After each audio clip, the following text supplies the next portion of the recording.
हमारे मुख्य वक्ता हैं प्रोफेसर रामप्रसाद भट्ट जी, जो हैम्बर्ग यूनिवर्सिटी जर्मनी में जो है हिंदी और आधुनिक भारत विद्या इंडोलॉजी में एक जाना माना नाम है, जो वहाँ पर काम कर रही हैं पिछले 25 वर्षों से। उनका यहाँ पर स्वागत करते हैं कि वो यहाँ पर हमारे अनुरोध पर तशरीफ लाए। अभी आए हुए थे और आज ही उनको वापस भी जाना है दोपहर के बाद, तो हमने कहा कि इससे अच्छा मौका नहीं है और थोड़ी देर हम लोगों के साथ अपने विचारों को साझा करें, क्योंकि उनका काम इंडोलॉजी पर है, भारत विद्या जो है उसके रूप में। तो किस तरह से जो है हम मॉडर्न जो है इंडोलॉजिकल पर्सपेक्टिव में सबको देखते हैं, यानी आधुनिक भारत विद्या के परिप्रेक्ष्य में किस तरह से हम अपने देश को समझने की कोशिश करते हैं। तो इस विषय पर जो है एक उनके साथ चर्चा करने के लिए हमने अनुरोध किया था। तो हम आप का स्वागत करते हैं। यहाँ पर हमारे वरिष्ठ साथी प्रोफेसर संध्या सिंह मैडम यहाँ पर हैं, हम उनका भी स्वागत करते हैं। और हमारे यहाँ पर प्रोफेसर देवेंद्र चौबे जी अभी थे, वो यहाँ पर, उनको जाना भी था, हम उनसे अनुरोध कर रहे थे कि वो भी यहाँ थोड़ी देर रहें।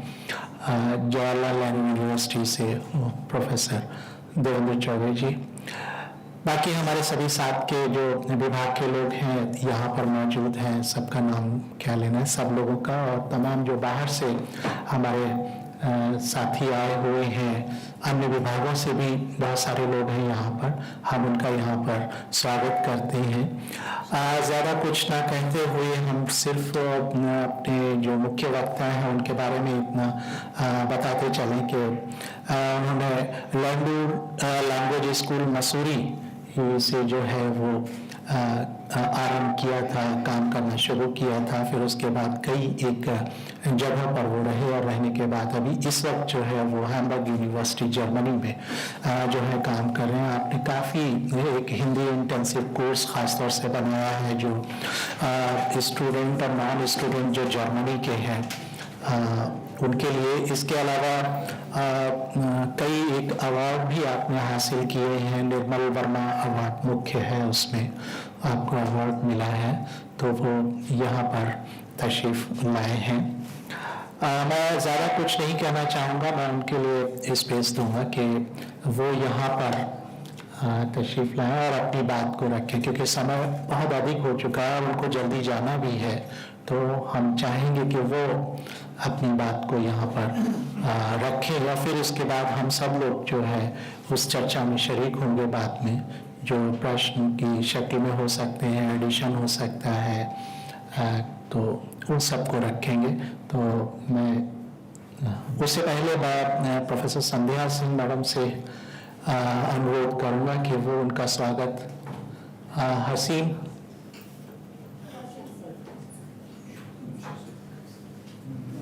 स्वागत अंग वस्त्र से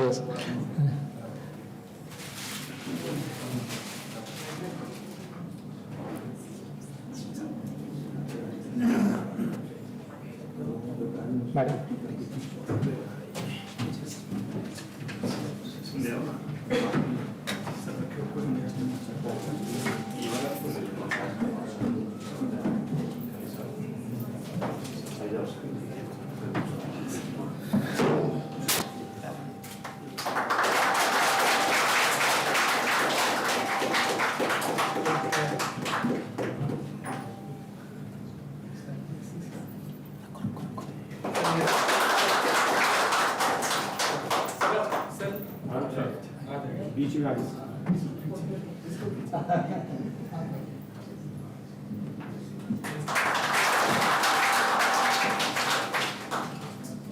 ये पुस्तक है, ये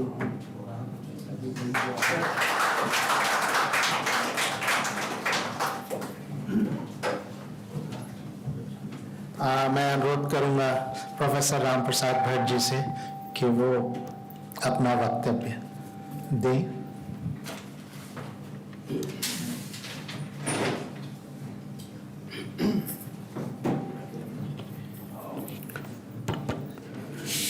नमस्कार, आदाब, गुड मॉर्निंग, गुटन मॉर्निंग। तो जो कुछ भाषाएं हैं जो आती हैं थोड़ी बहुत इस्तेमाल करना चाहिए, और यही हमारे देश की एक खूबसूरती है कि यहाँ पर इतनी सारी चीज़ें हैं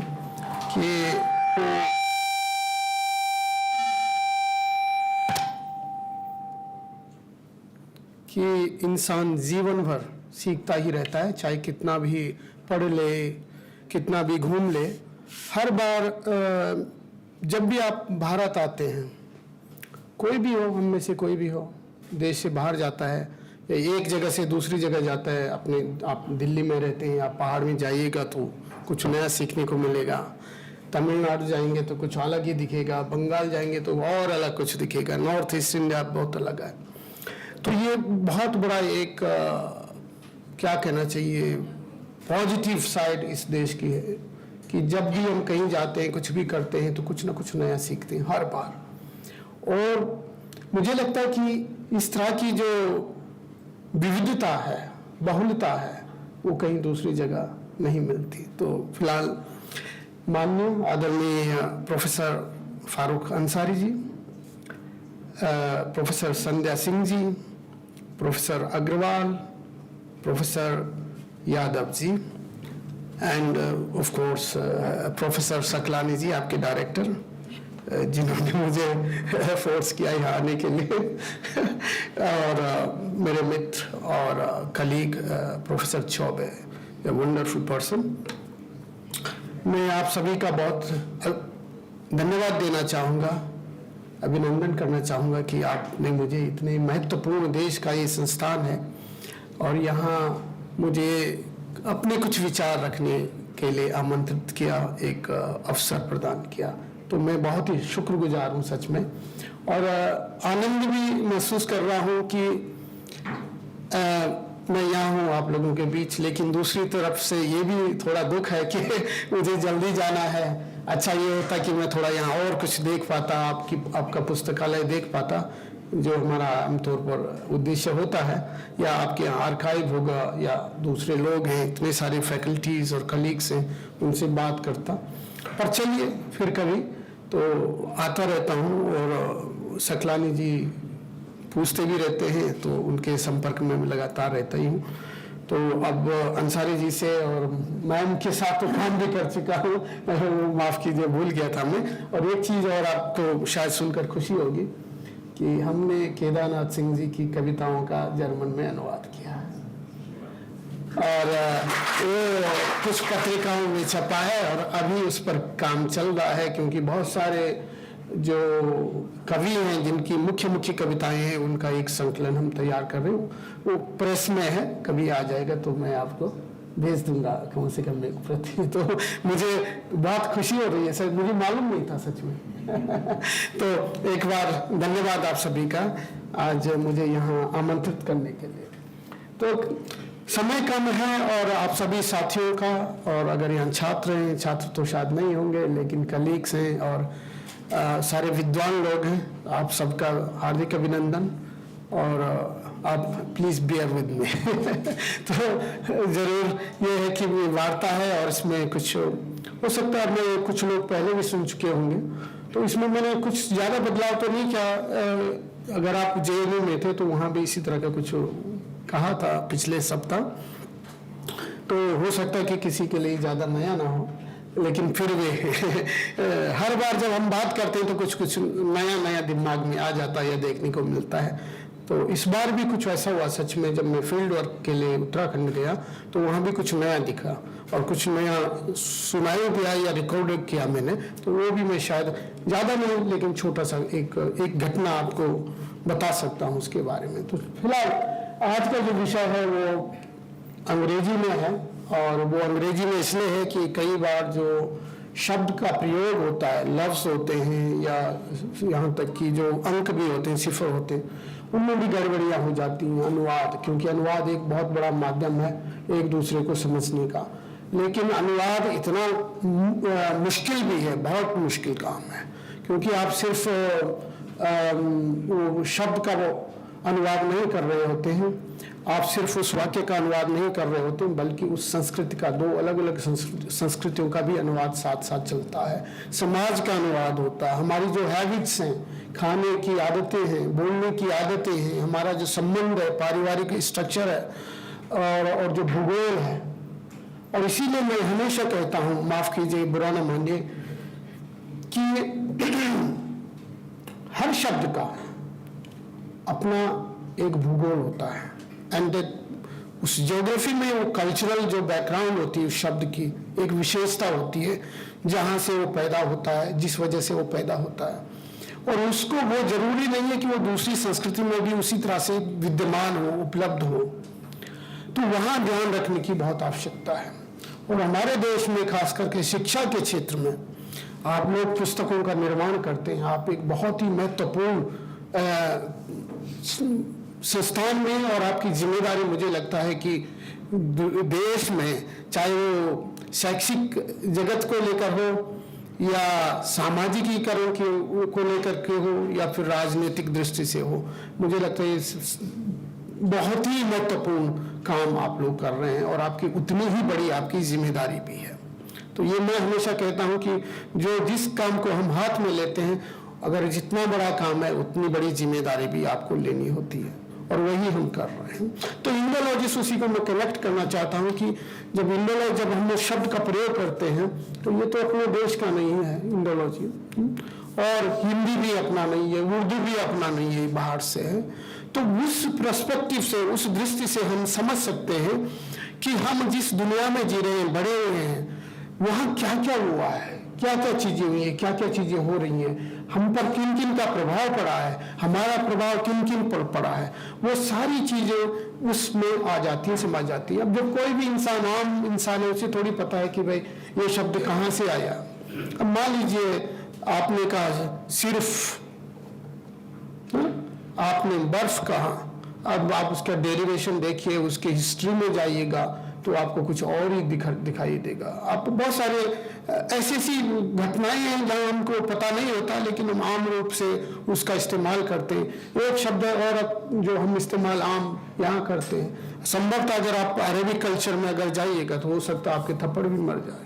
तो ऐसे भी शब्द हैं जो नेपाल के और हिंदी के। ऐसे मेरे यहाँ एक घटना ऐसी हुई कि एक नेपाली लड़की थी जो इंडोलॉजी पढ़ रही थी, और हमारा एक छात्र था जो हिंदी पढ़ रहा था। उसने उस लड़की के लिए वो एक ऐसे शब्द का इस्तेमाल किया, सच में लड़की ने थप्पड़ जड़ दिया। बोला हमारे उसे पता नहीं था कि इसको पता नहीं है। तो मिसअंडरस्टैंडिंग, मैं ये नहीं कह रहा हूं कि ऐसा क्यों हुआ, ये हो सकता, but misunderstanding and the result, the consequences after that, और उसका फायदा गलत लोग उठा लेते हैं। तो वो भी हमारी जिम्मेदारी है कि हम कैसे उसको रेक्टिफाई करें, कैसे उसको बेहतर बनाएं, कैसे उसको सुधारें अगर संभव है। It doesn't mean that we are, at any cost we can do that. That is not possible. चलो शुरुआत करता हूँ, और जैसे कि आपने देखा कि understanding India, modern Indological perspective. So why this title? First of all, because it is really complex. India is a very complex country. Indian society is complex and very difficult, I must say.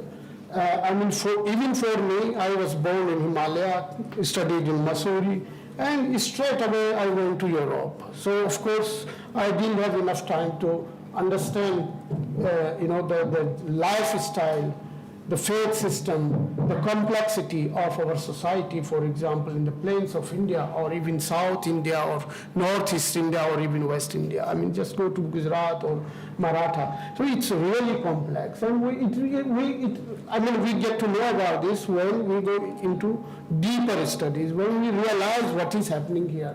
So the role of Indological study is indeed to go into deeper historical evidences, whether it is about the history of human, or history of languages, or history of social behavior. All these are really, and one thing, please don't take it personal, because sometimes some words, maybe the selection of words might hurt people without knowing sometimes. So, but there is one argument that is has been going on already with Max Muller. Max Muller, in India you have the German institute named after Max Muller.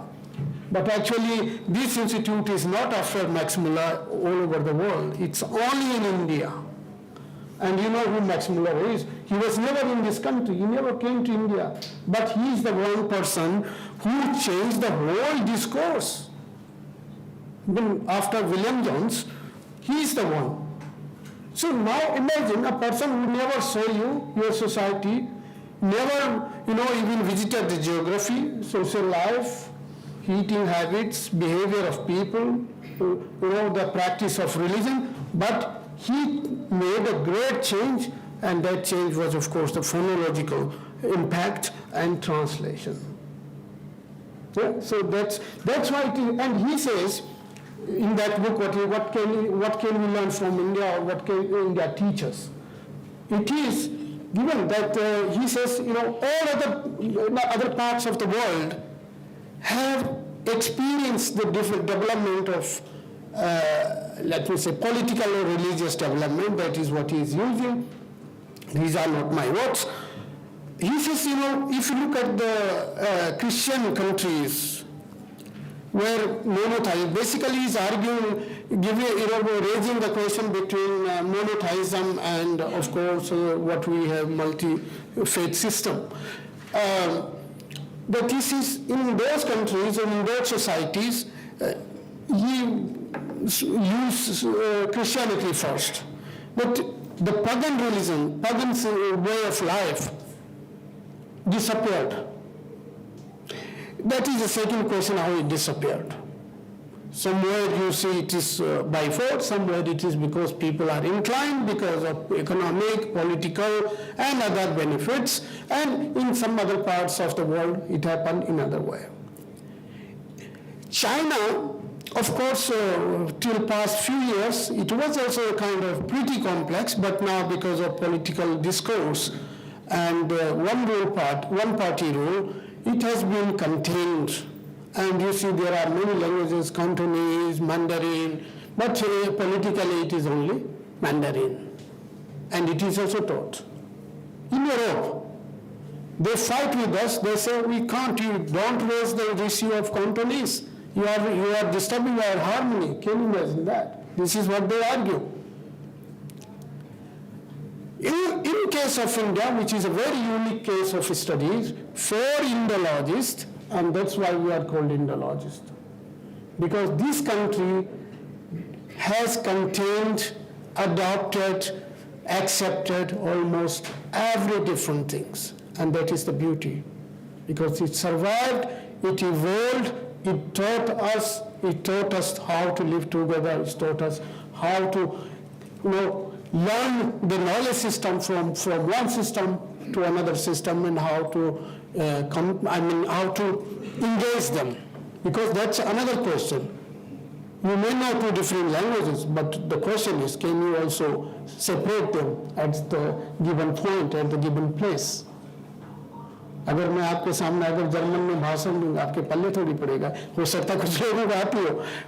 But that's the reason why this study, this area is very important, and it helps us to go look into much deeper in India. And linguists like Prof. one of my colleagues, who is researching from Karakoram, from Koistani till Garhwal, such a huge area. And he did establish a kind of connection between that. That is one area that what he is looking at. There is another area that I am also involved in, other colleagues are also involved in, like the oral tradition. Look at the dance style itself. Look at the people from from Pakistan highlands and from Garhwal or Kumaon. They are exactly same moves. The instruments, music as well. So anyway, I leave it there.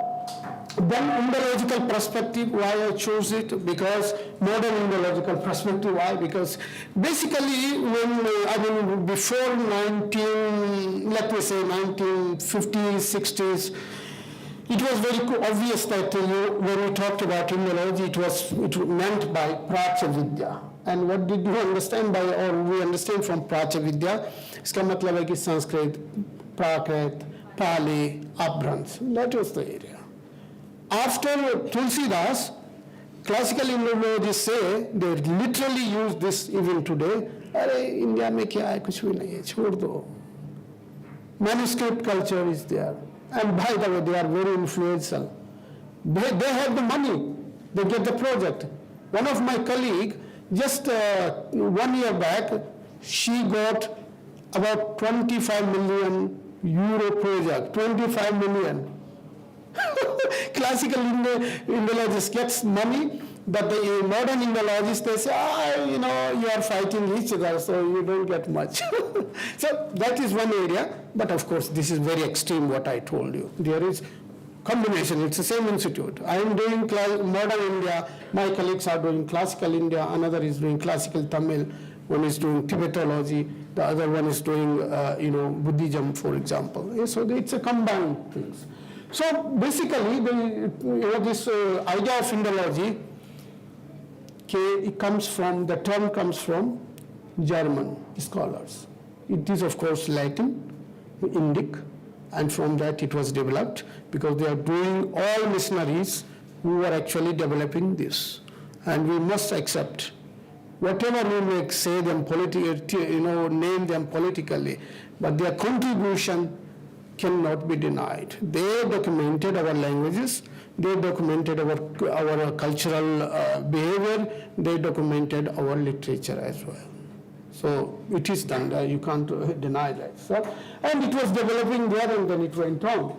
Modern, because after 50s, after Second World War, the urge was already there. You remember, I think most people would know about this, this very brutal man, Hitler. He even sent his many groups to India to study India, the Aryan race theory. And he was suspecting that even like Tibet would be the source. And many people were going with the groups in groups, and they were even killed, but still they didn't, what we call, they didn't stop there. They kept on going on. 2 people are killed, 2 more are coming there. So one incident I can explain yet because I'm working on that manuscript. I maybe mentioned it, I thought I mentioned it last time online. François-Marie de Tours, it's a padre, a Frenchman, coming to India in 1680 and writing down Hindi grammar. Hindustani, he uses, by the way, everywhere we see the term Hindustani. And in Hindustani grammar, Nastaliq is used, and it is a combination of Hindi and Urdu in that sense. But this particular manuscript, indeed, is very different. I don't know why. It is probably because he studied Sanskrit first, and then he wrote this Indic grammar, and it is pure Hindi, exactly the pure Hindi that we speak even today. Sitting in Gujarat and Surat, documenting the language there, the verb system, the declension, संज्ञा जो होती है, वो सब देवनागरी में लिखा हुआ है. And there is no use of Nastaliq for some reason. By the way, he wrote dictionary. In that dictionary, Nastaliq is used. So he was also he calls it like a Brahmanic system also sometimes, but he calls it that for some people who are doing the politics of Hindi would be very handy, this information probably, because already in 17th century or beginning 18th century, you have the argument there that Hindi is a pan-Indian language. It's lingua franca. He uses that term, by the way. Lingua franca. And I have researched, I went at least 4 times to Pope's archive. They don't let you in very commonly, only 1 hour, 2 hours. Sometimes I really tried, but it didn't function, and now again I will go. Well, anyway, it is in Latin, and that document had to be, of course, translated into English or German, both. So we did both, because the funding was from German, so I had to do German as well. And it is very interesting. I hope that I will be able to publish it in 1 or 2 years somewhere. So, but it is a work in progress. Nowadays, cultural history or travel of that manuscript and the person I'm working. By the way, he was dying in Patna. He died in Patna.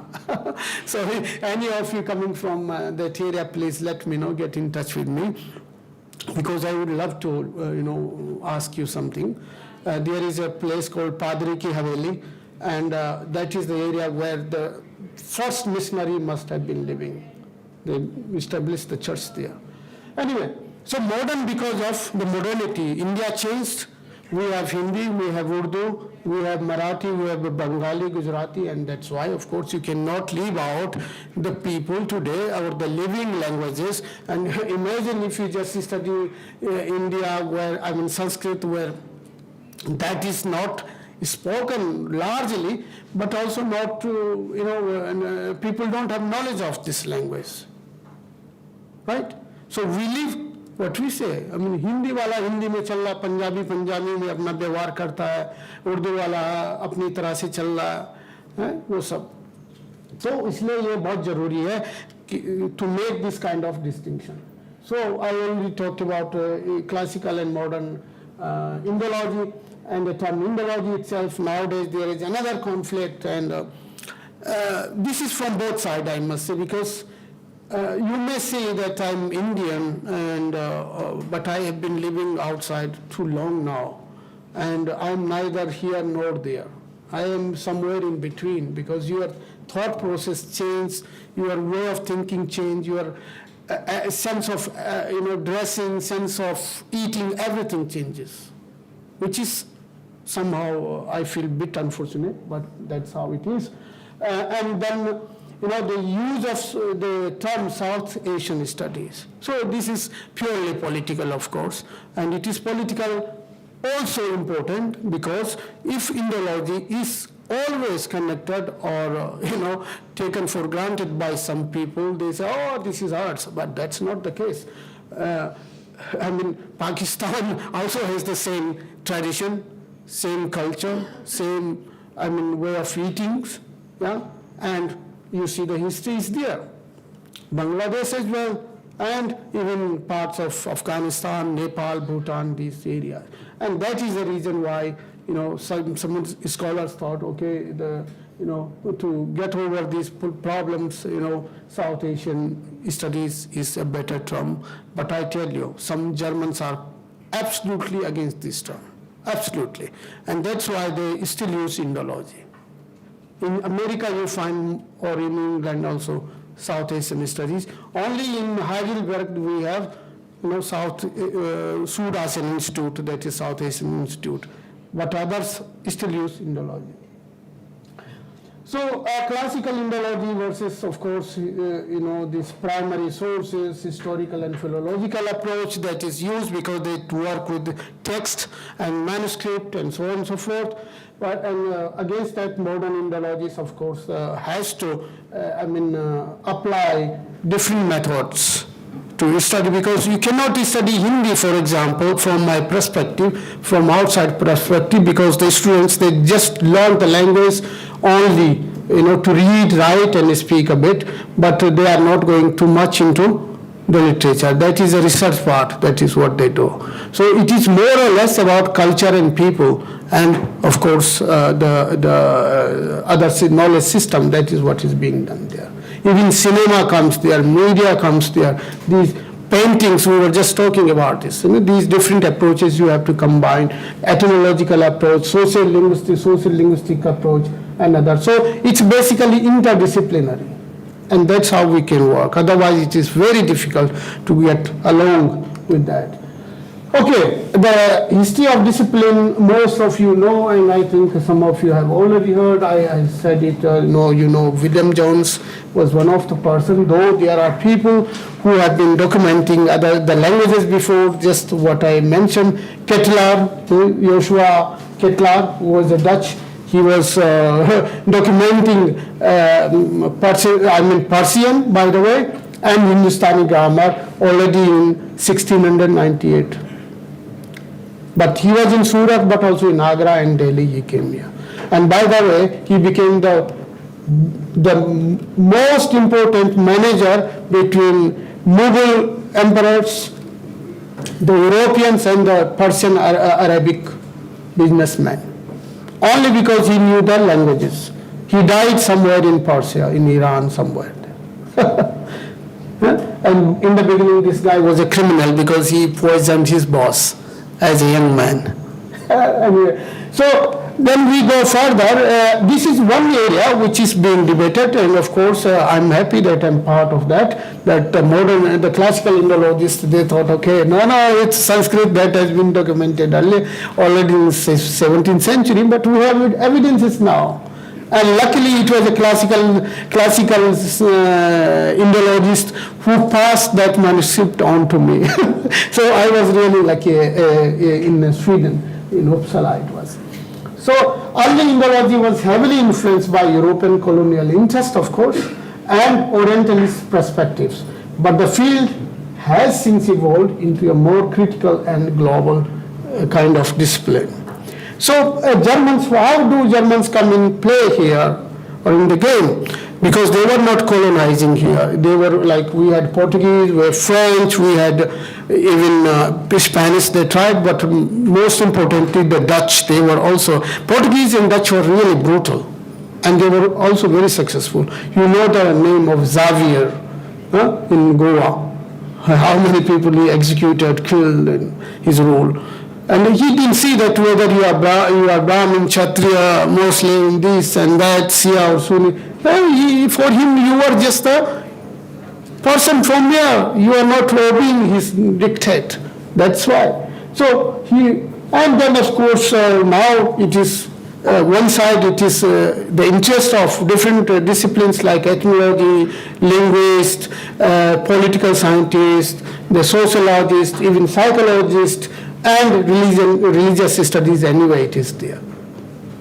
So you can understand how difficult it is for us to work on something, keeping in mind all those different aspects. By the way, I also teach one class for religion, which is crazy. I mean, you can't do that. I don't know Islam very well. I also don't know Sikhism that well, but well, it's an introductory course, and then it is happening once in one semester. So you see how little it is. And then you must also understand, any foreign scholars or any Indologist coming here and trying to say something, then please also keep in mind what the background may be and how deeper knowledge he may or she may have, because that can create problems. So the historical evolvement or development of Indology, I don't want to go into this, but I can say that it started already in 1780s. You see there, and the chair I must mention here in 1818, there was a chair established in Bonn in Germany of Sanskrit chair, and Professor Schlegel, he even started Devanagari font system there. He established a machine, printing machine there. Then it went to Halle, where I was also 1 year in Leipzig, and it is still there, some parts are still there, and then it grows and goes on. So that is one aspect we look at. It's because of the scholarship. But there is another aspect to that. Because of the translation, the so-called the father of literature in German, you know who it is. You call him Goethe. Ask any German, does he know Goethe? He says, hey, kya bol rahe ho yaar, Goethe kaun hai? He is Goethe. So अंग्रेजों ने क्या कर दिया आपके साथ, तो देखिए इधर भी खेल किया उधर भी खेल किया, सब इधर का उधर कर डाला. तो Goethe, he was very learned person, and he got to know about the translation of Kalidasa's work, especially Abhijnan Shakuntalam and Meghadutam, and he's writing a poem on this. I have it here somewhere. And Hertel and other people already in, I'm talking about mid-19th century. I mean, he died in 1832, and but somewhere between 1820 and 1830, he wrote that poem, probably. The exact date, I think, is a bit contradictory. But anyway, Royal Asiatic Society established in England, and so this was going on. Germans were even further. They were faster. What they did in 1887, they established an institute called Colonial Institute, Oriental Institute. And to our surprise, we can say today, they started teaching Chinese, Japanese, Arabic, Persian, Gujarati, and Hindustani Hindi. Gujarati was there. And then you wonder why. It was because these Vyaparis, they were in Africa, already there.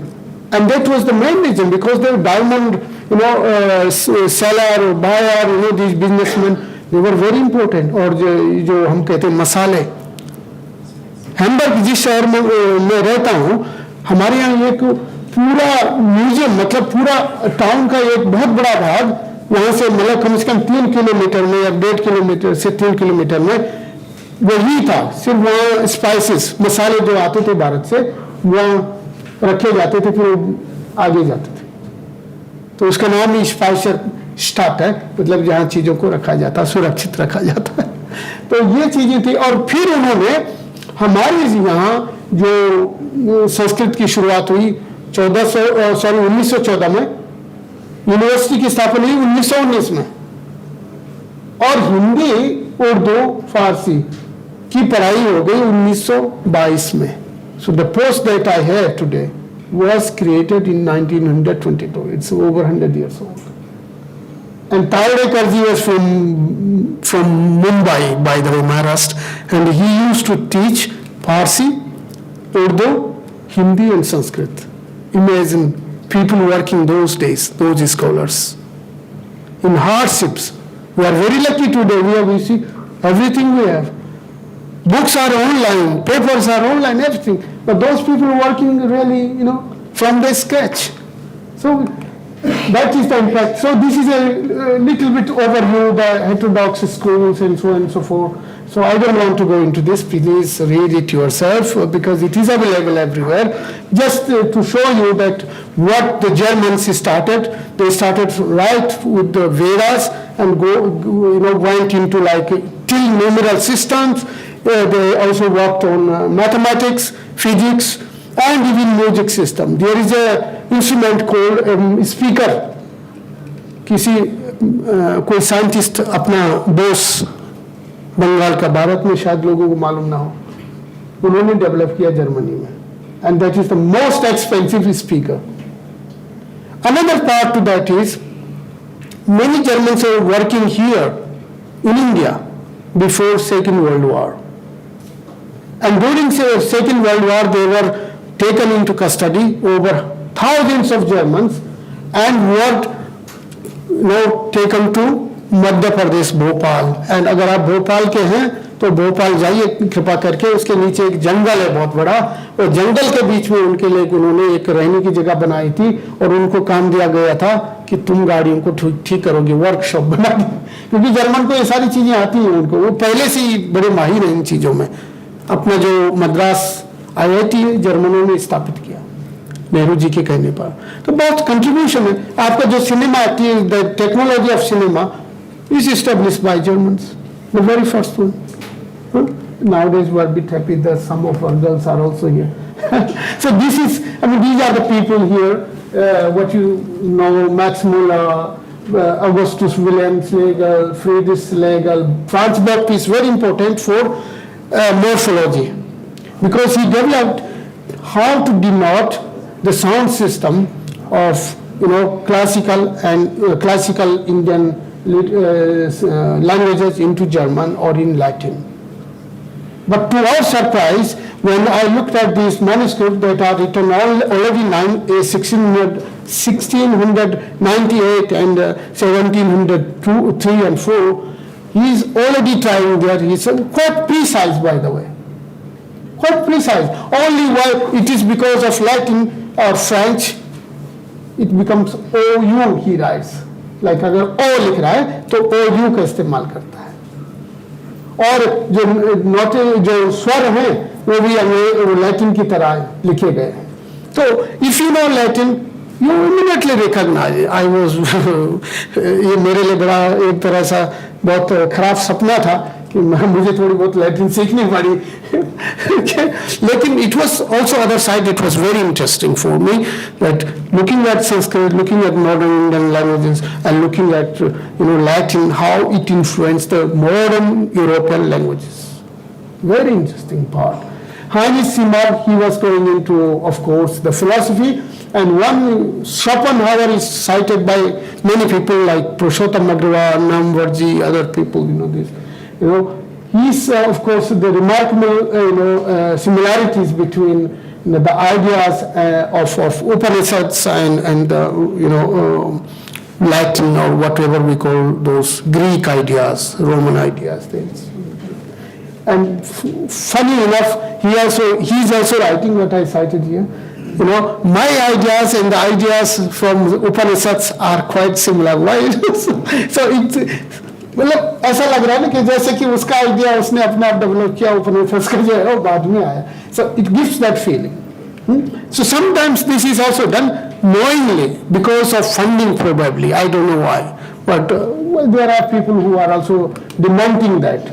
So this is like a German reception of Indology. What happened there? You have the study of languages, philosophy, and then even pure mathematics is being studied, even archaeology, paintings, and you will be surprised to see somebody is working on the structure of mosque at the same time, but also the structure of the temple, and what is happening between or in these two different structures. How are they important for this group? How are they important or not important for other groups? So trying to find the thread and connecting the gap there. So this is interesting, but it is pretty risky as well. Because if you don't know exact information or knowledge system, then it can really, dismiss the whole idea. The one thing I think I always mention is the philosophy of time. The Eastern philosophy and Western philosophy. I mention it because I have the feeling that all our way of thinking also is influenced somehow in that way. Germans always like point A to point B, always in that sense. We, because we think in a circular way. And one example to that is, I think it was also Purushottam Agrawal. He visited me, by the way, and other scholars also. So when they start their lectures, then from outside to kind of way inside, but you will find that many Germans, they start their lecture from inside to outside. You understand the difference? From a small thing to bigger thing, and we from bigger to smaller. So which is fitting where, that is depending on the scholar, of course. And of course both are acceptable and both are important to looking at the structure. It is just the methods that how we look at. Translation, I said, translation is important because this is also one area that influences the minds and the thought system and even the folk traditions in Europe. You all know that Panchatantra was translated already in 5th century, and then it went through Arabic, Persian languages to Latin, and then to Germanic and French and Spanish in that area. In German, it was translated already in 1480. Columbus was not there by then, by the way. So they knew about this. And then the happenings, the actions, the plot, the characters, whether it is bird, animal, other animals, are integrated in local traditions. Go to Bulgaria, go to Romania. For that, I must admit that you need to travel a lot. You need to travel, but you also need to talk to people there. Go into in the museums, you go into their structure, especially in the center. That is where they used to, have these things, these performances.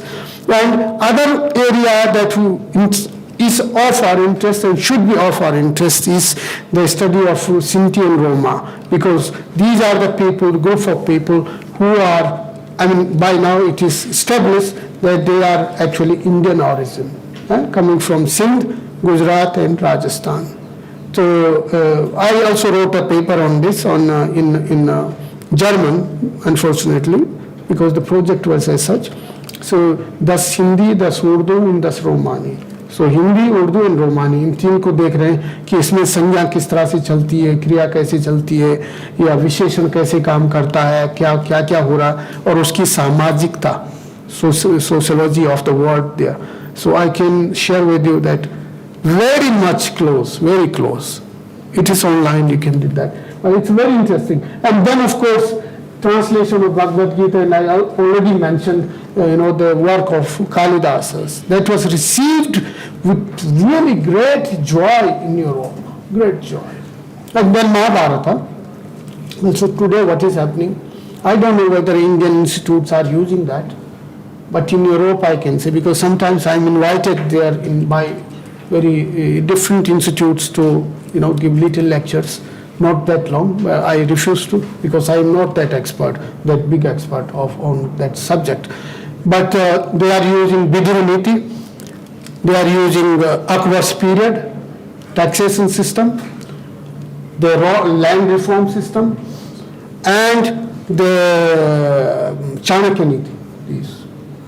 These works have become part and parcel of the management studies. Multilateralism, bilateralism. I can mention one book here, Narlika.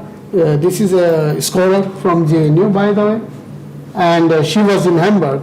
She was the director of this institute, 𝐔𝐬𝐴 Institute. It's a regional studies, and she wrote with her mother and others a wonderful piece of work on this. And then many Americans already wrote also on that.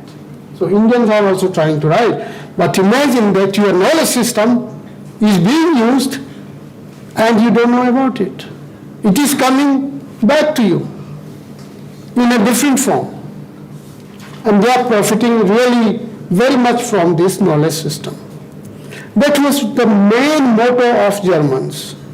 That's why they were very much interested in India to get to know this knowledge system, especially when they got to know about mathematics, trigonometry, algorithm, whatever, and even as this what is this? I forgot. Charaka Samhita. Yeah, this was translated. Of course, it was not accepted by the modern medicine scholars.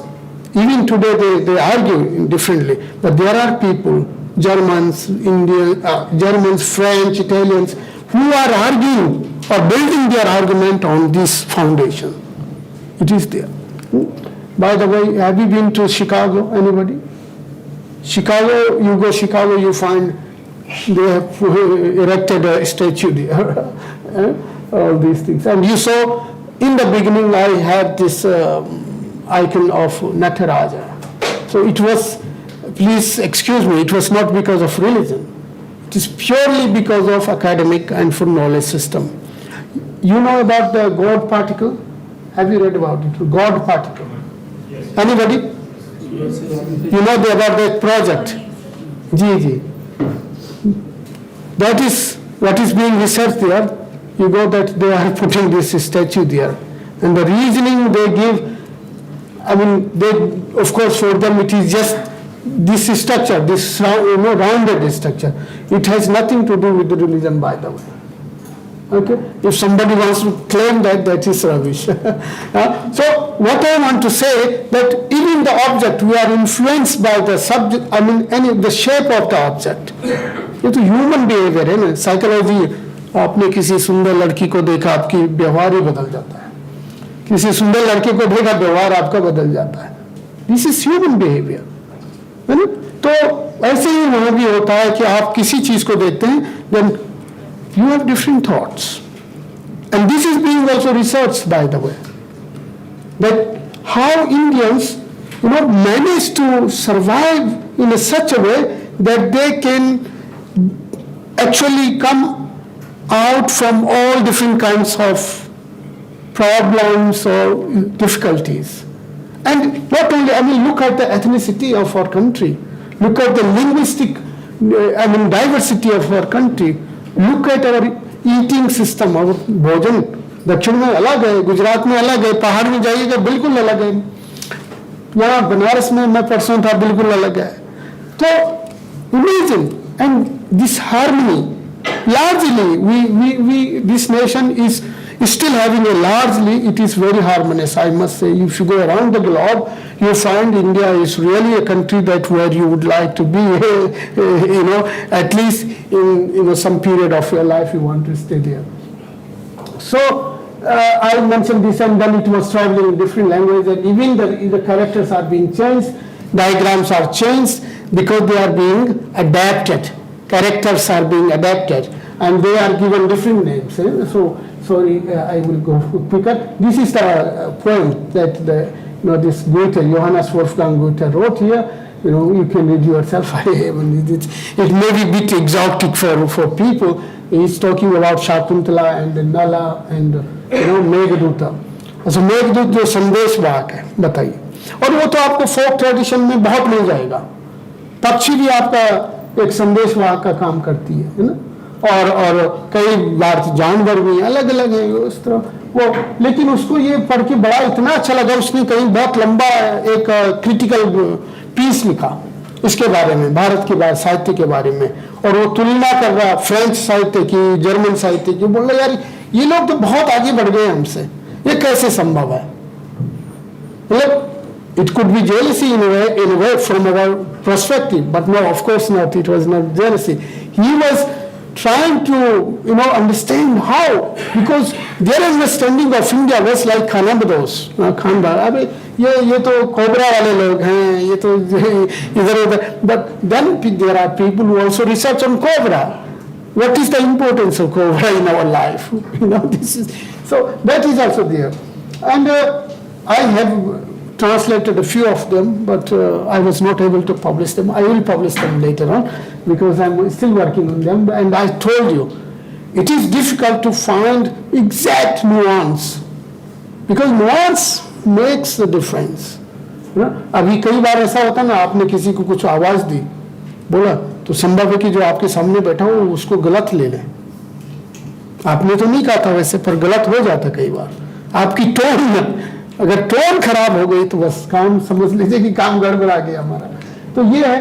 तो this is a basic development here. And then Christianity. One thing I want to say about this, why were missionaries doing actually this study. Their motto in this paper, I have this paper here and this screen here, screenshot. I can send you, Ansari Saab, and you can distribute. It's written quite back long ago.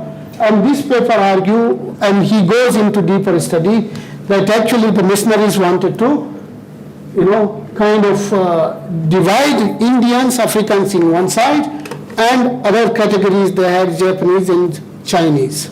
And they argue that Japanese and Chinese are difficult to be converted.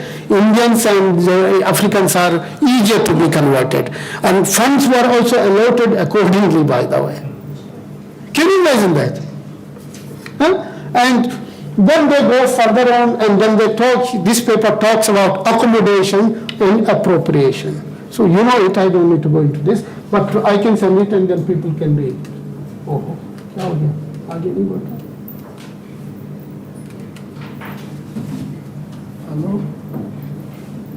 Yes. No. So few things. Do you have time, sir? A little bit time. So I want to talk about the works that have been done, and I think these are important works.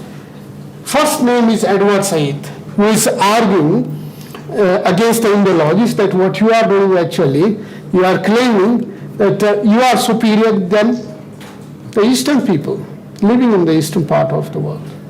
That was the phenomena. Well, and from there on, they started talking, knowing the Orient. And this work is one of the work, is a must work to be read and to be argued about, the critical editions must be read. If you are studying India, even Persia, even Afghanistan, Pakistan, and with that I mean whether you are studying Persian, you are doing Urdu, you are doing Hindi or any other language, it is very important there. Because there you get to know what is happening there. The motive of the study and the way something is being studied and the reasoning behind that. Okay, so there can be different. It's not working anymore. And then the second one is Homi Bhabha. You all know him, probably. Huh? So Homi Bhabha's third space is one of the work that needs to be integrated in curriculum, and we do integrate it. My students have to do this.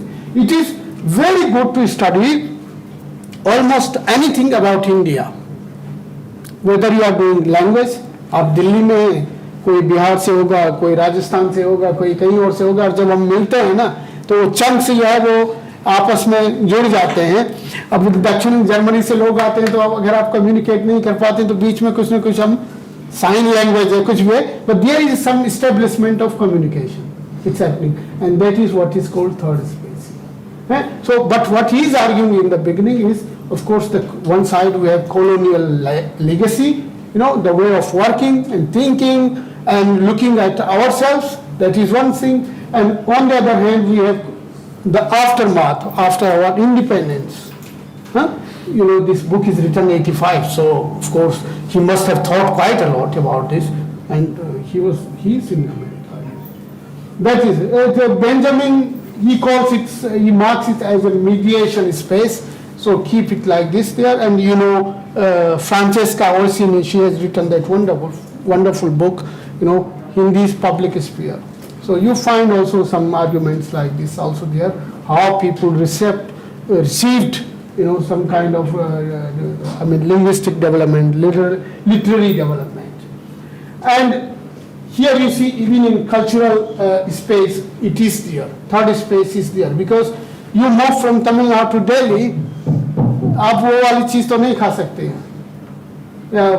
आप पहाड़ में जाइएगा तो आप डोसा तो वहाँ नहीं मिलेगा ना आजकल तो मिल जाता, पर मतलब जो बेसिक चीज़ें हैं वो है, वो बेसिक स्ट्रक्चर वहाँ नहीं मिलेगा, ठीक है।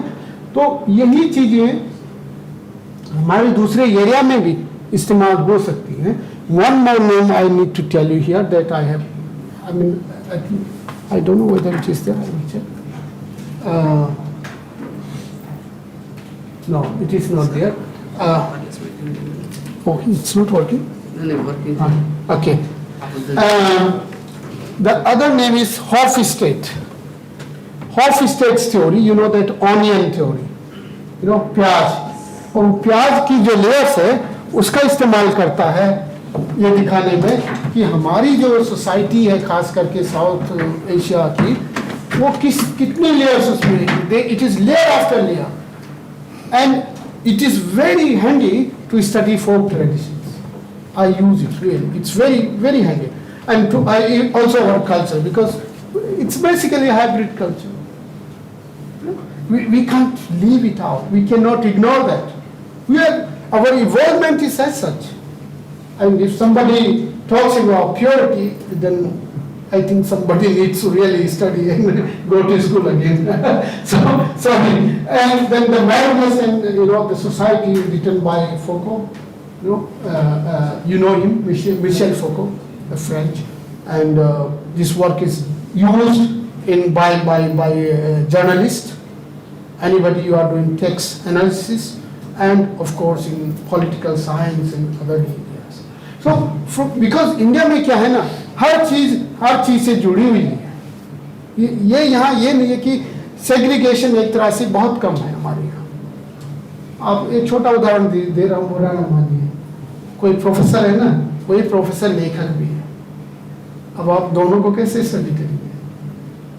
हमारे यहाँ जो जज लोग बनते हैं, मुझे नहीं मालूम कि उनकी अलग से ट्रेनिंग होती है, लेकिन वो पहले शायद वकील होते हैं, उसके बाद जज बन जाते हैं। उधर यूरोप में ऐसा नहीं है, वो जज की अलग ट्रेनिंग होती है, मतलब वो पहले लॉयर की स्टडी करेगा, उसके बाद जज की स्टडी अलग से करेगा, 7-8 साल अलग। इसी तरह से और चीजें हैं जो एक साथ नहीं जुड़ सकती। और अगर आप पॉलिटिशियंस हैं तो आप दूसरा काम नहीं कर सकते, you have to leave that place. हमारे यहाँ लोग यूपीएससी में चले जाते हैं, वापस आते हैं, फोन करते हैं गड़बड़ हो गई, यूनिवर्सिटी वापस नहीं लेती। यहाँ वो नहीं, लोग जाना चाहते हैं, पर वहाँ ऐसा नहीं है। तो please don't take it personal, it is just for me as a scholar to look at, you know, the behaviour, the development of people, our way of thinking. हमारे लिए तो आम बात है नहीं है कि भाई ऐसा होता है, but think about this, the fineness of those things, I mean, I'm not against that some professor is called, I mean, also writing. I mean, who can be better? Any scholar will be much better writer, in my opinion, because you are knowing the language, you go through the process, you understand the material, of course. But the problem is, can you really concentrate? Do you have that much time? Because if you are compromising with your time, your duties, that becomes a problem. That is the area. I mean, that you get involved in another problem. That's right. But for us, it is common. I think in Hindi there are very few people who are full-time authors. Very few, right? They are either working here or there.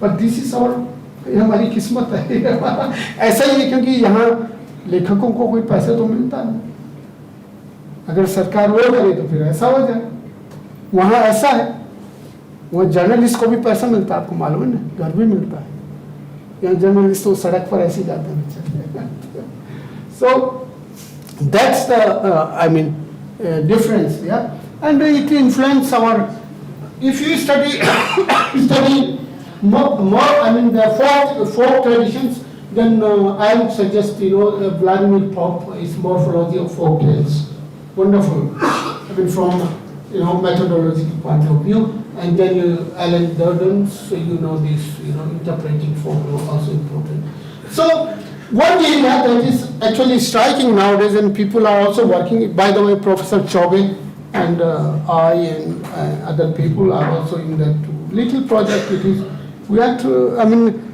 looking at can we really say that folk tradition or folklore can help us to recreate any historical event is it possible because any hardcore historian would dismiss it immediately so I think no this is possible because it is being done in Europe, it has been done in Europe as well, because there are many issues which were solved through this methodology. And the only difference between us and them is Gebruder has documented their folklore long back. It is in written form everywhere. So if we study it, they have also written it in phonetically. Our is not done. 𝐒𝐚𝐴, 𝐕, 𝐺𝐷𝐽, 𝐾𝐫𝐬𝐻. It is there. People are just copying from one to another. They are not trying to do something different and looking at some other aspect. I'm sorry, there are theses sometimes I also get. It's just he said this, he said this, he said this, but nothing what you think about this. Your own opinion. That is missing, and that is the most crucial part of your thesis. If you leave out that question. For me as a scholar, it is a big challenge to actually go through that because then I think, okay, the person knows little about what he is doing or he or she is doing. You need to defend your thesis, your argument, and then you can build on that. And that is how debate is going on East and West. Nowadays, I think I should mention it. What is about the new books, new scholars are writing about India themselves. And the Western people, they have written about India, they are still writing. And in West, all of a sudden, after last few years, in Europe also this debate has come up. Now, many people say, leave these people, they have no methods, they have nothing, But of course, there are other people who say, well, even if they don't have methods, if they don't work as we work, or they don't deal with the material as we do, because we have our own notions, own patterns, own methodology. But then there is other thing called culture, cultural nuance, also that applies to the text also.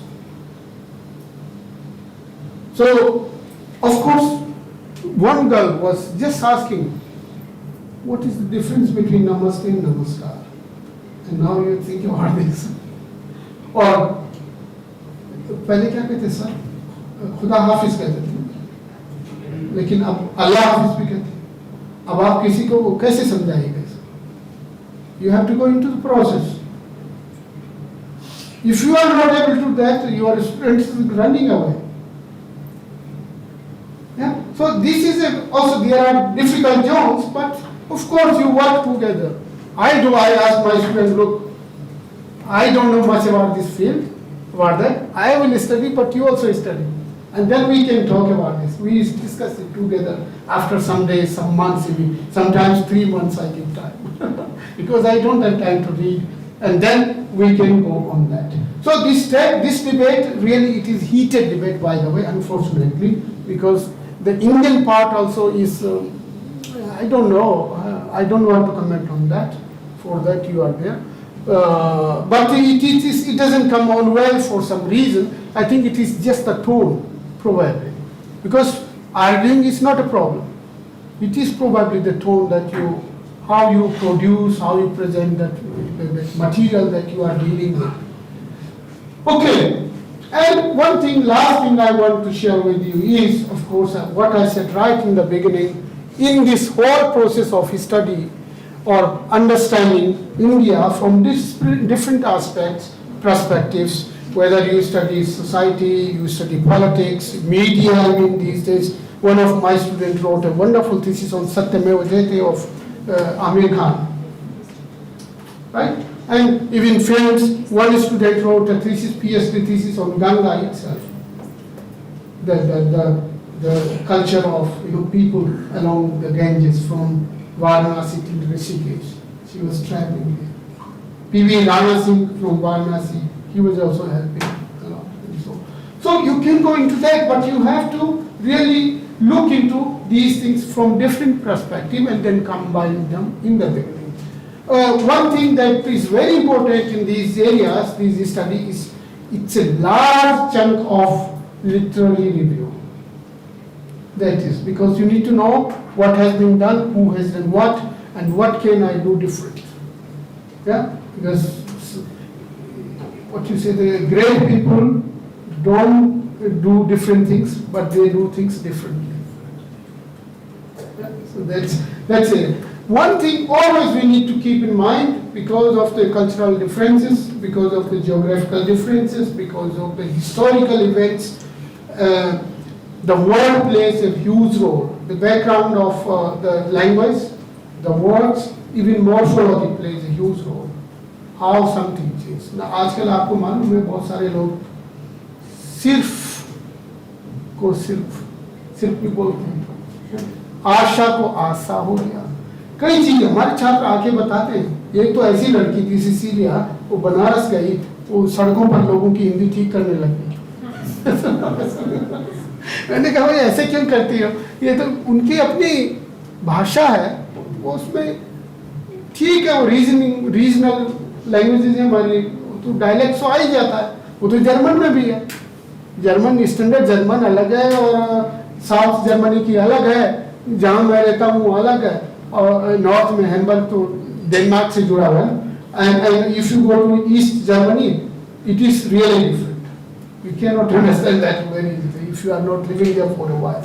So my suggestion is for myself as well, for anybody, to really keep in mind that the history, geography, and the culture of the world is very important, especially for Indian studies, because how long was Persian as our language? I mean the working language or Raj Bhasha. आपको मालूम होगा 1520. This is what people argue. I don't know whether it is exact date. 1526 till 1840. It's a long period, and you cannot deny our whole system. What I mentioned in the beginning, taxation system, land reform is still same. कितने लोगों को पता होगा खसरा खतौनी ये बला बला ये कहाँ से आया, ये टैक्स में, ये बाबू लोग उनको भी नहीं आती हो, वो इस्तेमाल करते हैं लेकिन कभी एफर्ट ही नहीं किया भाई कि अभी उसको मॉडर्नाइज कर सकते हैं या नहीं कर सकते, या बता तो सकते हैं कि ये कहाँ से शब्द आया, इसका मतलब क्या है। तो अगर इतना हो जाए तो फिर बहुत सारी चीज़ें बच्चों में भी अपने आप ही जो अवेयरनेस है वो आ जाएगी। और ये तो सबसे गंदी पॉलिटिक्स है, if you want to eradicate that sound, because you are altering, changing the meaning, real meaning of that word. I had a big fight with this राजभाषा निदेशालय और इस निदेशालय people. वो कह रहे अरे ये नुक्ते वाली चीज़ें हम क्यों चाहिए, हमें क्यों चाहिए, अरे भाई इस कहाँ रहते हो यार जरा उसका इतिहास देखना चाहिए, उसके बिना आप काम नहीं चला सकते। हिंदी में खा है, खा नहीं है, अब फा है, फा नहीं है, आप कैसे काम चलाइएगा? आपको दोनों करना पड़ेगा, तब जाके आप किसी चीज की जो उसकी रियल मीनिंग, उसका रियल मीनिंग है, रियलिटी है, उसकी जो जहां से परंपरा से, जिस परंपरा से आया, जिस वजह से आया, जो उसका विकास जैसे हुआ, तब जाके हम उसको समझ पाएंगे। तो मैं समझता हूँ कि ये बहुत जरूरी है। This is the complexity of linguistic complexity. And one last, what I said in the beginning, that I want to share one incident with you, and that is Dalit discourse, female discourse. I don't want to go into it because you know all it, what is happening in the society, what is, I mean, families are breaking down.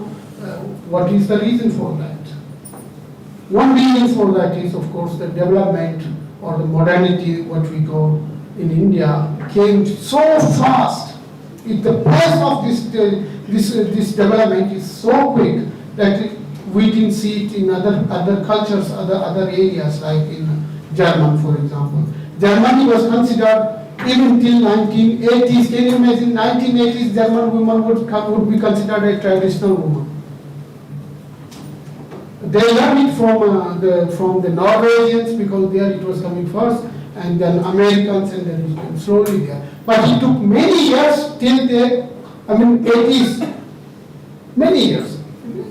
एक ही जगह पे तो रहे ना, ज़्यादा दूर थोड़ी थे, आदान प्रदान बहुत होता था। अब हमारे यहाँ before, I mean maybe you are okay, अंग्रेज हम पर शासन कर रहे थे, पर भाई वो तो कुछ ही लोग थे ना, वो तो उनका तो अपना कल्चर था। वो तो वहाँ मसूरी जैसी जगह पे आपको आने भी नहीं देते थे, वहाँ लिखा रहता था Indians and dogs are not allowed. And imagine this has been adopted by some Indians also. Banaras में एक होटल है जहाँ वो अभी कुछ पिछले दिनों में तक एक बड़ा क्राइसिस पैदा हो गया था, वहाँ उसने ऐसे लिखा कि इंडियंस को हम कमरे नहीं देते, सिर्फ फॉरेनर्स को कमरे देते। तो ये हम लोग, अब उन्होंने हम पर राज किया तो हमारे माध्यम से किया। So psyche way of thinking was different because they were ruling you. Now you are kind of equal to them, and this of course the development has come so fast that our people, our elderly generation is unable to adapt to this. They cannot understand. Of course you can't demand from your mother, हाँ अभी लिखो जरा WhatsApp कर दो, selfie खींच लो, करोगे? This is impossible. And that's also our responsibility. I mean what I said in the beginning.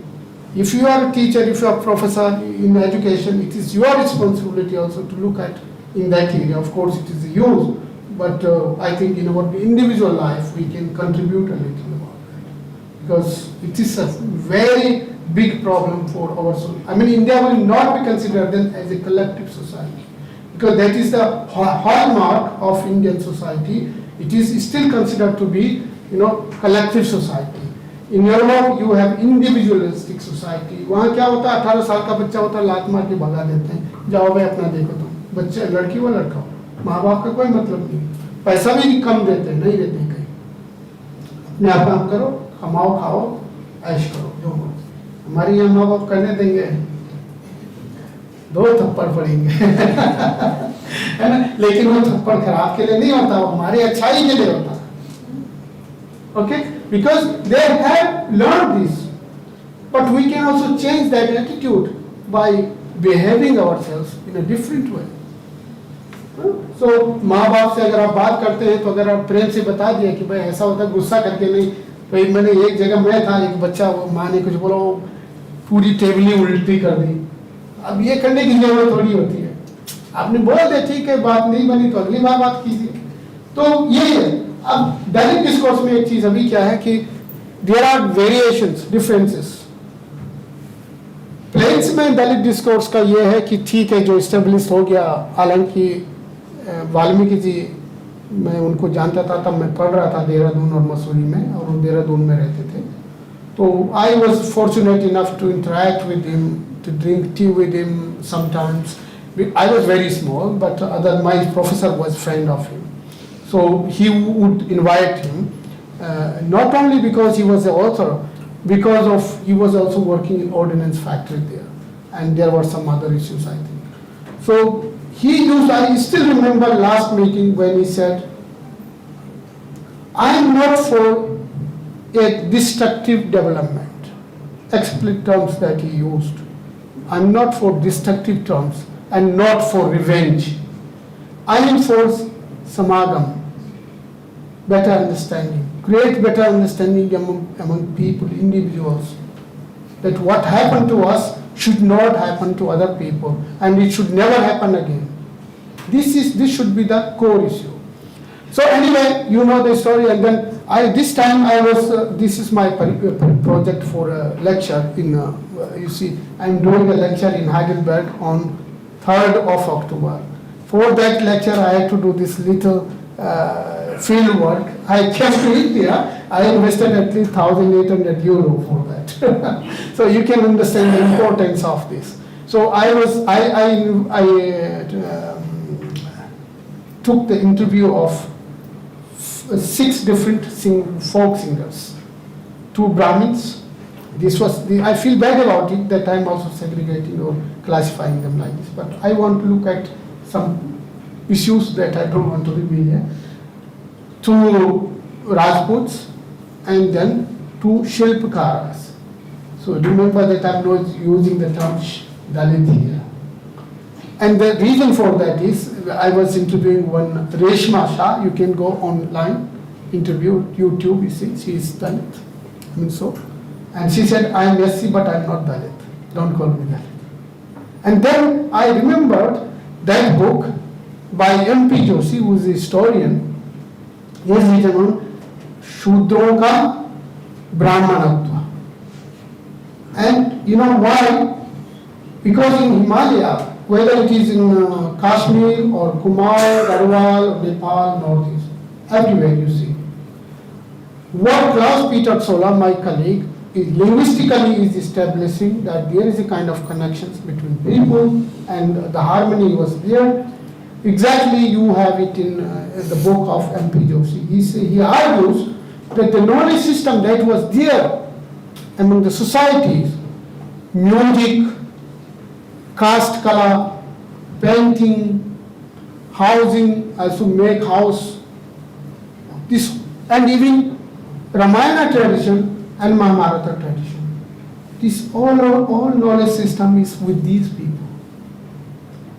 इसमें कोई ब्राह्मण का कोई हाथ नहीं है, ब्राह्मणों को आता ही नहीं वो घर कैसे बनाना है, ये जो नक्काशी का काम है कैसे करना है, ढोल कैसे बजाना है, नाट्य शास्त्र. Can you imagine? There is a book, maybe the subversion or maybe copy of Natya Shastra in Garhwali available. And this knowledge system with these people. And that is the reason why M.P. Joshi is arguing that this is not this. And I as a child also, I must accept, I'll share with you, हमारे थे जो लोग थे जो हम लोग साथ साथ काम करते थे, हम औधी शब्द का प्रयोग करते हैं, शिल्प का प्रयोग करते हैं, और it was like you know like नाते चाचा ताऊ ये बोलते थे लोग, अभी बोलते हैं, but it has unfortunately in past few years something happened and now there is a kind of problems. It was not there earlier for some reason. I don't know, maybe because this was not there. And it is because the manual work that was being done in plains of India is not necessary in Himalaya. It was not there. That is the main reason. So now my problem was here or is here that can we come up with a pan-Indian argument? Is it possible? So in my opinion, no, it is not possible. And this time it was very interesting for me, very good for me that I even have video from other people from Rudraprayag where there has been a problem because of Dalit Trump. These people say we are not there, don't use it for us politically. There is you can go online, it is available on YouTube, Asha Notiyal, जो विधायक है वहाँ से रुद्रप्रयाग से, उन्होंने ऐसा किया appeasement, लेकिन लोगों ने उसका विरोध कर दिया, वो भगा दिया वहां से उनको कि यहाँ मत आना इस मुद्दे को लेकर के। सो I'm not saying it is everywhere like this, but I'm saying it is also there. So now you say he और भी, मैं भी और मैं ही, कितना बड़ा अंतर है ना? इसी तरह से बहुत सारी चीजें हम देख सकते हैं कि दो शब्द बोलूंगे सर, फिर खत्म कर रहा हूं। जैसे आप पिता शब्द को लीजिए, संज्ञा है, आप उसको डिक्लाइनेशन कर सकते हैं, पिता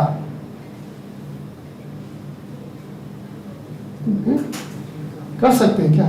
या माता, माता को तो करते हैं, माता माताएं, एक माता दो माताएं, पिता दो पिता होता है क्या? पिते होता है।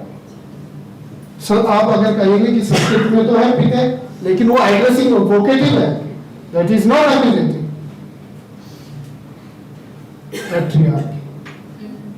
राजा, राजा भी नहीं होता कहीं, दो राजे बोलते हैं क्या आप लोग? नहीं बोलते। अरे राजाओं तो ऑब्लिक प्लूरल है ना, it's not oblique singular, right? Because then you are two different entities. Here I am saying same thing. No, it is not. So it has to do with power, politics, power. And this exactly same thing you have in Europe, in German, in French. There you have they used to have 𝐈𝐧𝐝𝐢𝐚. इस शब्द है 𝐈𝐧𝐝𝐢𝐚, मतलब अपने शरीर जैसा। अब इसका क्या मतलब होता है? पता क्या होता था? जो जमींदार होते हैं उनकी पत्नी तो होती थी, लेकिन साइड बाय उनकी और भी संबंध होते थे। उनसे जो बच्चे पैदा होते थे उनको वो अपने बच्चे जैसे नहीं मानते थे, लेकिन बच्चे जैसे उनको एड्रेस किया जाता था, और उनको जो प्रॉपर्टी है उसमें से कोई भाग नहीं दिया जाता। They had no right on this property. So now you think about the social development of human or the societies, and I think from, you see, from which place to which geography, from which area to which area, which history to which history, you can go everywhere. And this area is bloody interesting. Sorry, thank you very much for this.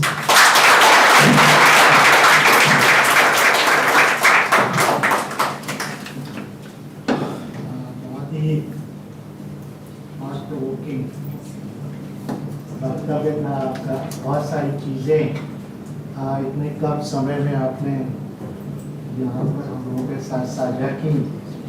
बहुत से प्रश्न यकीनन होंगे, हम लोगों को लेकिन समय को थोड़ा ध्यान रखते हुए अगर 5 मिनट 10 मिनट में अगर कुछ प्रश्न हो या किसी को कुछ कहना हो, अपने विचार रखना है, हम आप देते हैं।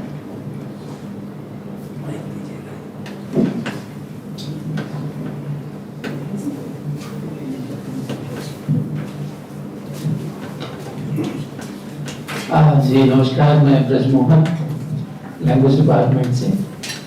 बहुत अच्छा आपका ये टॉक था, बहुत ही काफ़ी ज़्यादा चीज़ें जो शायद ऑडियंस बैलेंस ना कर पाए, इन चीज़ों को टच किया गया है। एक दो चीज़ें मैं यहाँ पे ऐड करना चाहूँगा।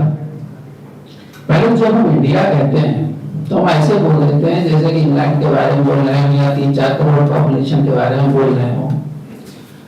इंडिया जो है ना, वो एक झूठी दुनिया है, उसके बारे में कोई भी स्वीपिंग स्टेटमेंट नहीं दिया जा सकता, क्योंकि भारत जो दक्षिण का है वो पूर्व का नहीं है। पूर्व की अपनी अलग समस्याएं हैं। भारत में इनफैक्ट जो भी इश्यूज हैं, चाहे वो जाति, चाहे वो फेमिनिज्म, चाहे वो मैरिज, चाहे वो पैट्रियार्की, उसके विभिन्न उदाहरण आपको अलग मिलेंगे। फॉर एग्जाम्पल, आप हिमाचल प्रदेश और उत्तराखंड के बॉर्डर पे कुछ जनजातियां हैं, उनमें जाइए, उनमें पॉलीगमी और पॉलीएंड्री दोनों साथ साथ आज भी प्रैक्टिस होता है। वहाँ मल्टीपल पिता होते हैं, यहाँ कोई है ना। वैसे ही आप देखें नॉर्थ ईस्ट में बढ़ जाए तो वहाँ मैट्रियार्की आपको मिलती है। जैसे ही बंगाल टच करें और धीरे धीरे बढ़े तो आप पाते हैं कि बढ़िया की वीक होती चली जाती है और मटिया की स्ट्रांग होती चली जाती है। तो भारत के बारे में कोई भी स्वीपिंग स्टेटमेंट कह पाना मुझे लगता है बहुत मुश्किल है। छोटे छोटे यूरोप के जो 3-3 करोड़ पॉपुलेशन के देश हैं उनके बारे में शायद कहना संभव हो, है ना। तो एक तो ये चीज है। दूसरी चीज यहाँ पे मैं मतलब ध्यान आकर्षित करना चाहूंगा एक पर्टिकुलर पॉइंट की तरफ, वो एक रिडिकुलस पॉइंट है। एक बार क्या था, एफलो में टॉप हो रही थी, प्रोफेसर माया पंडित टॉप दे रही थी, प्रोफेसर द्विवेदी उस पर प्रश्न कर रहे थे और एक स्टूडेंट मिश्रा नाम का था, वो उस पर काउंटर क्वेश्चन कर रहा था टॉप की दलित डिस्कोर्स पे। मेरे कहने का मतलब है कि दलित डिस्कोर्स को भी जब ब्राह्मण सीखा करेंगे, है ना, वहां स्पीकर भी दलित ब्राह्मण है, पूछने वाला भी ब्राह्मण है और पॉइंट बनाए जा रहे हैं दलित डिस्कोर्स के नाम पे। मेरे कहने का मतलब है कि तब तक कोई भी स्वावलंबन और पावर गेम नहीं आएगा जब तक कि उसकी लीडरशिप और उसके क्वेश्चंस फ्रॉम विदिन नहीं होंगे, है ना। तो फ्रॉम विदिन उसकी आवश्यकता मुझे जान पड़ती है यहाँ पे। तो यही तो हालांकि आपने बहुत टच किया है, तो यहाँ मुझे लगता है एक पर्टिकुलर चीज, अच्छा एक और चीज है जैसे कि सोशियो लिंग्विस्टिक्स हो या कोई भी चीजें हो, जब हम भारतीय उसको टच करते हैं, जैसे फॉर्म पे टच करेंगे, हम उसको इंडोलॉजी नहीं कहेंगे।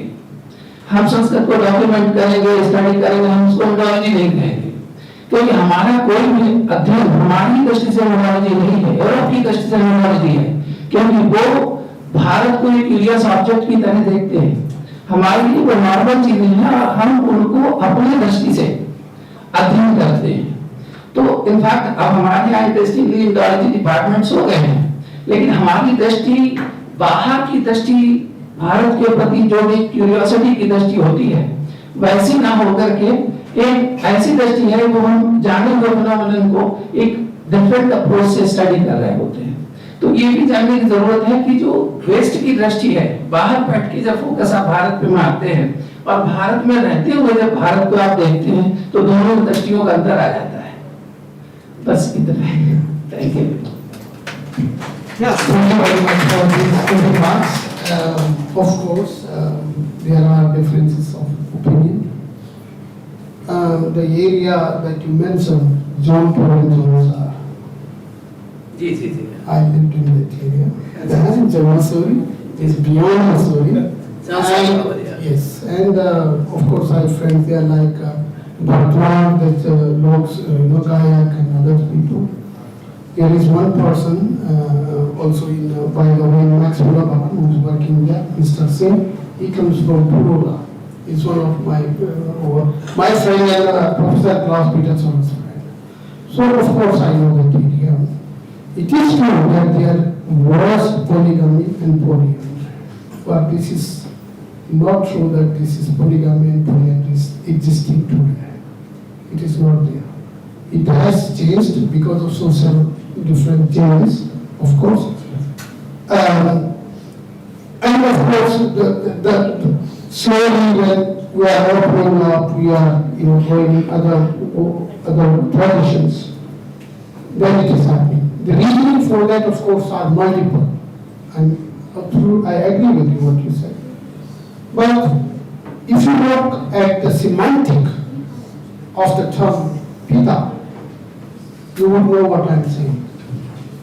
Because socially as well, there may have been like one woman married with different brothers. I mean, who doesn't know the Mahabharata tradition, Pandavas, that's the best example that we use.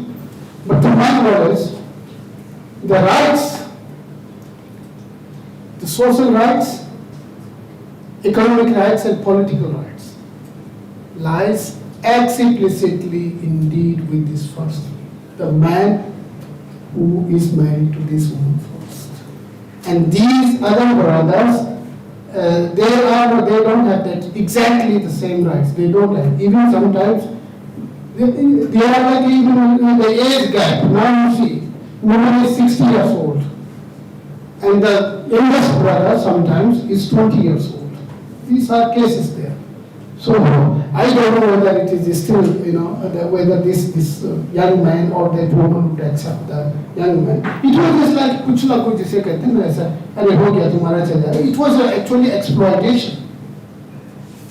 आप एक पुस्तक आपको बताता हूँ, The Hindus of the Himalayas by 𝐍𝐿𝐴. He has written on this, and another book is by the way, linguist Uma Shankar Satish is no more, but he was at 𝐒𝐚𝐬 Institute teaching there in 70s, and he did his research in that area. There is another work by Chandola from New York University in 1975 on that. So they go into that argument, what is happening there. Even I think, I don't know, it's Patricia, that the family structure of India, Patricia. She worked also in Tata Institute of Social Sciences, I think, later on. So that book is also admitting, going into this direction. But from outside, of course, anybody would say that it is nice. The mathematical issue is there indeed, but that is stuck indeed in Northeast India. I was in Manipur in 2018, and when I saw this, the market there, you go there, in town, whole market belongs to the women only. This is true. And I also agree that this complexity cannot be put in one pot. One thing about Indology, indeed, if you look at the work done by Bhandara Institute in Pune, they do use like Kosambi and other people already, pre-20th century, like during that period, they are using this stuff. And even, I think again, Professor, again, if you read his Nibandhan, who was at Delhi University, I think he was even, Vice Chancellor? No. Adhyaksh, yes. Ji. So उनके जो निबंध है, विद्यानिवास मिश्र. Vidyaniwas Mishra was a great critic of the Western style of working. He didn't like it at all. And he said, he told me what he said. Right? But he also mentioned to give the credit to these people, because we cannot deny that they have done this. And this discussion is going on. Two more names I would like to say here. One is Bhagiji, he's from Maharashtra, but working in America. And he knows both traditions, of course. And another is Jadid. Jadid Bakchi and Adunuri. Adunuri was in Germany, and he had a fight with one professor. He then went to America, and you can go online, look for sources. He's really handling these people very much. And I think this is the way how we need to do. Because absolutely, unless our way of understanding that what is happening in India, why it is happening in India, and how we understand things, it would be imposition indeed from outside. The Dalit perspective, of course, maybe it is true what you said, that you need to be born Dalit and only when you can do this. This argument is very much there. This colleague and friend, Navaria, is Ajay, So we did have this conference in Warsaw in 2016, and the question came up here. There were people also, I think, Jayaprakash Kardam, is a very good friend of mine as well. I also invited him quite a few times. He refused this argument, by the way. I think this is the line of Dharamveer Bharati. I mean, what is Dharamveer? Not Bharati. Was the officer, I think. So, of course, they are making lines within among Dalits. They are arguing a different way. I don't know whether this is really fair enough and objective enough to say this, how far it is. I really don't know. then it would be also suggesting similarly any Sanskrit document that has been written needs to be explained by Brahmins. Brahmins are also, after all, also abused. I tell you my own story. My father died when I was 2.5 years old. My younger brothers were 1 year old. My mother has 6 children, 3 brothers, 3 sisters. In a village, very orthodox village, they tried to take away our land because the land was the only source of income, only source of dependence. So can you imagine what would happen to a woman there? Look at Raphael sociology. When this happens, and even today you go to the villages, I request you, go and look there. There are Brahmin women who don't receive widow. They don't receive any assistance from government of India because they are Brahmins. So this is also unfair. And I condemn, of course, whatever happened to our Dalit bhais and bhais. That is not human nature. It should never happen actually. Similarly, there is another argument to this, is like Nazi argument in Germany. Indeed, in England and France, I experience sometimes with the students, especially male students who were addressed as Nazis. So I don't know, these people, what can they do? These young people, did they do this? No, they didn't do this. They condemned Hitler, but still they are blamed for that. So I really recommend that we need to be fair, and anybody who was involved in such an act, we cannot blame. It would be like if somebody is killing somebody. Of course, there it is like constitutionally and legally, if you are watching, sitting there and watching that someone is being hit or attacked by somebody else and you are not doing anything. By the way, in Europe, in Germany, it is called vernachlässigung. मतलब आपने मदद नहीं किया, आपने ignore किया, आपको दंड मिलेगा. यह है सच में कानून हुआ. तो इसलिए अगर आप जो भी एक्सीडेंट देखते हैं, जो भी चीज होती है, it is your duty to inform first. If you cannot help, you call the police. This is your duty. If you watch, see and run away, you will be punished. Yeah. So there are areas where there are comfort zone we have also problems, but I think we need to find some platform where we can be together and we can argue together. Yes, thank you. Now it's our time. I request Professor Sandhya Singh to offer our views and also propose a vote of thanks. Please. अच्छा ये नहीं चल रहा है क्या? अच्छा कोई बात नहीं, ठीक है. ऐसा कुछ है भी नहीं.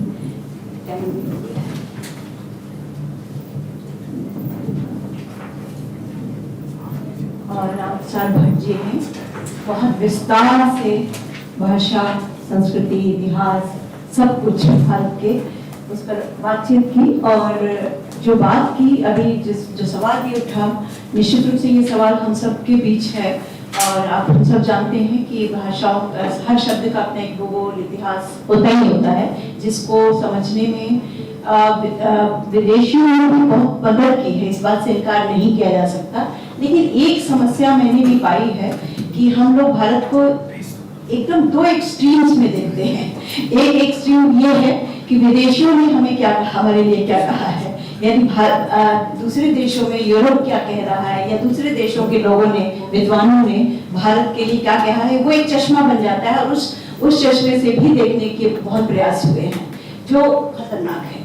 बिल्कुल उसी तरह उतना ही खतरनाक वो भी है कि सिर्फ हम अपने अंधेकोप में अपने में ही डूबे रहे और सिर्फ उस नजर से देखें, तो उतना ही खतरनाक है. तो इसके बीच का एक रास्ता मुझे लगता है वो बहुत जरूरी होता है कि हम वो नजर भी देखें और ये नजर भी देखें, यानी इनसाइड आउटसाइड दोनों. इनसाइड से आउटसाइड जाना और आउटसाइड से इनसाइड आना दोनों ही खतरनाक हो सकता है. तो इसलिए जरूरत है इस बात की, जिस मेथोडोलॉजी की बात अभी उन्होंने की, क्योंकि शब्दों को लेकर के जैसा हम लोग अभी हमारे भारत में ही इतनी सारी विविधता है, बहुत कुछ है और केवल शब्दों के जरिए, भाषा के जरिए इतिहास और संस्कृति और सभ्यता को समझा जा सकता है बाकायदा।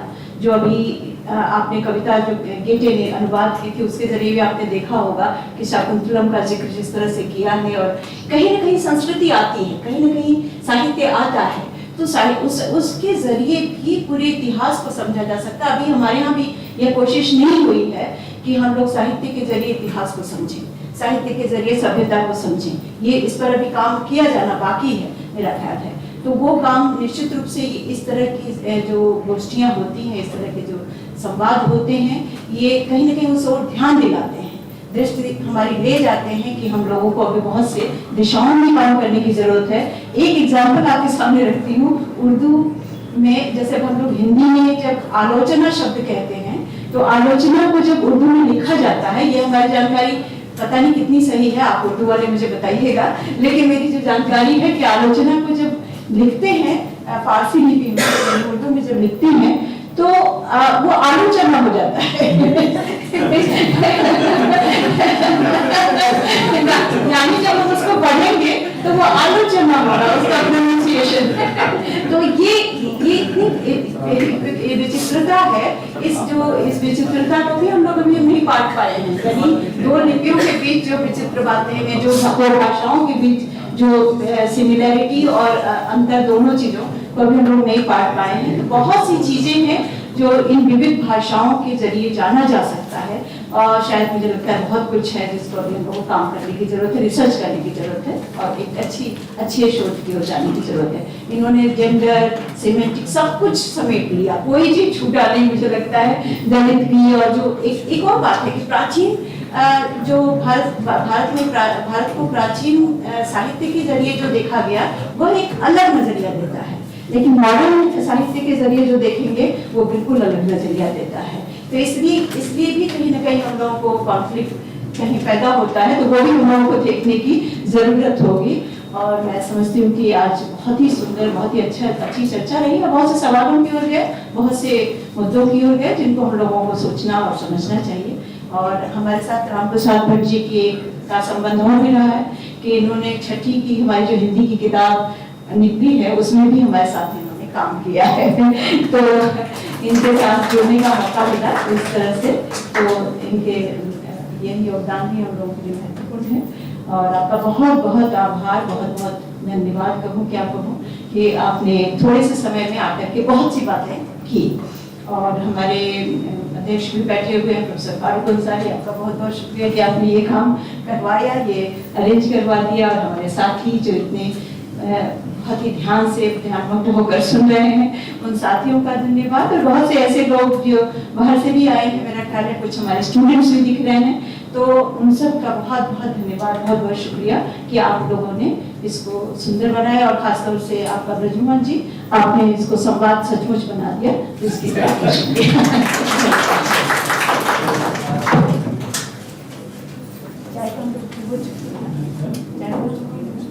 अच्छा, इन लोगों का नहीं हो पाया गलती से, सॉरी। हमारे CIT और हमारे विभाग का तो है ही, लेकिन CIT खास तौर से जिसके प्रांगण में हम बैठे हुए हैं, और उनके योगदान से इसका दूर तक प्रसार हो सका है, और आगे भी होगा। इसके लिए बहुत बहुत शुक्रिया। Thank you very much.